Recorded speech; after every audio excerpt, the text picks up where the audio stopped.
रूस यूक्रेन युद्ध के 4 साल पूरे होने से ठीक पहले यूक्रेन के राष्ट्रपति व्लादिमीर ज़ेलेंस्की ने साफ कहा है कि देश थक चुका है लेकिन झुकेगा नहीं। उन्होंने कहा कि अगर यूक्रेन ने रूस की शर्तें मान ली तो इसका मतलब होगा कि देश अपनी संप्रभुता खो देगा।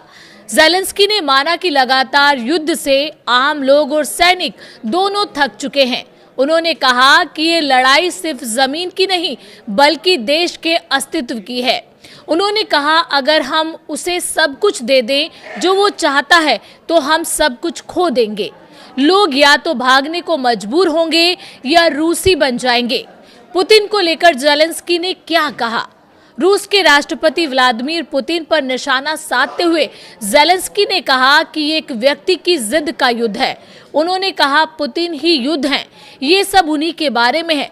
उन्होंने अमेरिका और खास तौर पर राष्ट्रपति डोनाल्ड ट्रंप से ज्यादा दबाव बनाने की अपील की।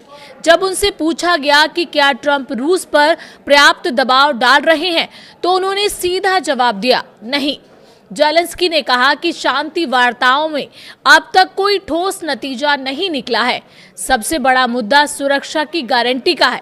उनका कहना है कि यूक्रेन को साफ जवाब चाहिए कि अगर रूस दोबारा हमला करता है तो उसके सहयोगी देश क्या करेंगे। उन्होंने कहा यूक्रेन के लोग ये सुनना चाहते हैं कि अगली बार पुतिन आए तो हमारे साझेदार क्या करेंगे। हम बच्चे नहीं हैं। उन्होंने ये भी बताया कि अमेरिका एक साथ शांति समझौते और सुरक्षा गारंटी पर हस्ताक्षर चाहता है, लेकिन कीव चाहता है कि पहले मजबूत और कानूनी रूप से बाध्यकारी सुरक्षा गारंटी तय हो। यूक्रेन की मांग है कि अमेरिकी कांग्रेस से मंजूरी लेकर स्पष्ट आश्वासन दिया जाए। मैदान की स्थिति पर बात करते हुए ज़ेलेंस्की ने कहा कि मौजूदा मोर्चों पर युद्ध को फ्रीज करने पर विचार किया जा सकता है, लेकिन डोनेत्स्क जैसे इलाकों से सेना हटाने का सवाल ही नहीं उठता। उन्होंने कहा कि हम बच्चे नहीं हैं कि प्लेट में देश सजा कर दें।